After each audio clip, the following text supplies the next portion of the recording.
ஒரு வாலிபன் தன்னை எப்படி சுத்திகரித்துக் கொள்வான்? சுத்திகரித்துக் கொள்ள வேண்டும் என்று நம்ம பார்த்தோம் இல்லையா? எப்படி சுத்திகரித்துக் கொள்ள வேண்டும் என்றால், ஒரு முறை ஒரு பெரியவர் பைபிள் படிச்சுட்டே இருக்காரு.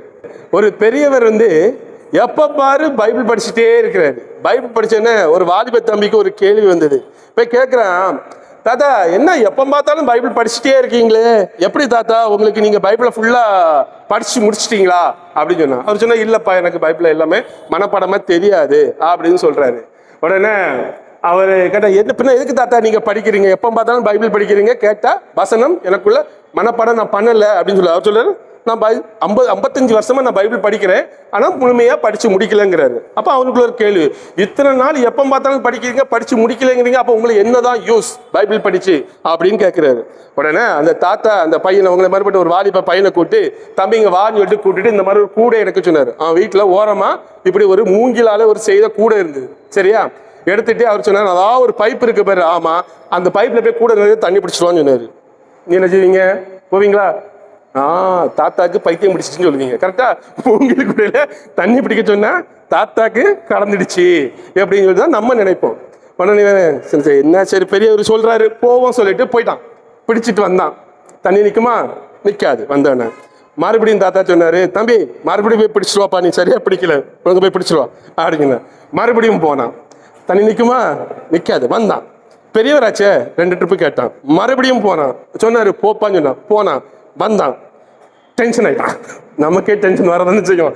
என்னையா நினைச்சிருக்க, இதுல தண்ணி நிக்காதுன்னு தெரியுமே, மறுபடியும் ஏன் எப்படி பிடிக்க சொன்னீங்க அப்படின்னு சொல்லி தாத்தாட்ட ரொம்ப ஆக்ரோஷமா, தம்பி கோவப்படாத தம்பி, கோவப்பட்டான்.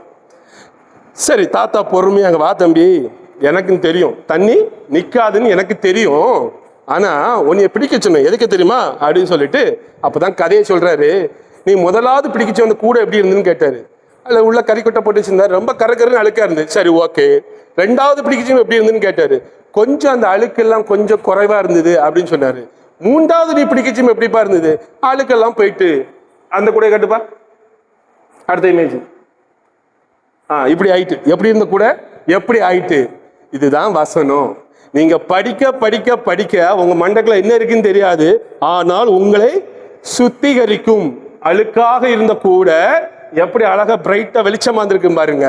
அதே போல நீங்கள் வசனத்தை படிக்க படிக்க படிக்க படிக்க படிக்க ஒருவேளை வெளியே பார்க்கறதுக்கு நம்ம இப்ப சொன்ன மாதிரி 15 பேர் பைத்தியக்காரத்தனமா இருக்கலாம். இந்த தாத்தாக்கு வேற வேலை இல்லை, நம்மளை பைத்தியக்கார மாதிரி போட்டு வேலை வாங்குறாருன்னு இருக்கலாம். உங்க அம்மா அப்பா சொல்லிச்சும் இப்படி யோசிக்கலாம். பைத்தியக்காரத்தனமா இப்படி பேசியிருக்காங்க, இந்த வயசுல இதெல்லாம் பண்ண முடியுமான்னு கேட்கலாம். இந்த மாதிரி கேள்விகளும் வரும். ஆனால் அதோட அவுட்புட் இதுதான் அதோடைய அவுட்புட். அப்ப வாலிபன் தன் வழியை எதனால் சுத்திகரிக்க முடியும்? வசனத்தின்படி காத்து கொள்கிறதுனால. இதே போல நீங்கள் ஒரு நாள் மாறுவீர்கள். நீங்க படிக்க படிக்க வசனம் எல்லாம் உள்ள இருக்குமா? நீங்க பிரசங்கம் பண்ணுவீங்களா, என்ன பண்ணுவீங்க, அதெல்லாம் தெரியாது. உங்களுக்கே தெரியாம நீங்கள் ஒவ்வொரு நாளும் சுத்திகரிக்கப்படுகிறீர்கள். உடம்ப சுத்திகரிக்க சோப்பு இருக்கு, நிறைய சொல்யூஷன் இருக்குது. இந்த ஆத்துமாவை சுத்திகரிக்க தெரியாம தான் உலகத்துல 99.999 மக்கள் இன்னைக்கும் சுத்திட்டு இருக்காங்க.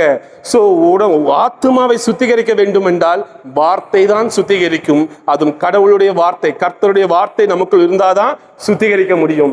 சோ எப்பேற்பட்ட மனுஷன், எப்பேற்பட்ட அழுக்கு கூடையாக இருந்தாலும் நீங்கள் இன்னைக்கு வார்த்தையை படிக்க படிக்க உங்கள் முன்பாக சாட்சியாக சொல்லுகிறேன், நீங்கள் இதே போல ஒரு நாள் வெண்மையான ஒரு மனுஷனாக நீங்கள் மாற முடியும். அதாவது பரிசுத்தராக நீங்கள் மாற முடியும். கர்த்தர் உங்களையும் சுத்திகரிப்பார், உங்களையும் ஆசீர்வதிப்பார். அதனால யார் ஒருவன் இந்த வார்த்தையை இன்னைக்கு விசுவாசித்து உங்களுக்குள்ளாக நீங்கள் வைத்துக் கொள்கிறீர்களோ அவர்கள் பாக்கியவான்கள்.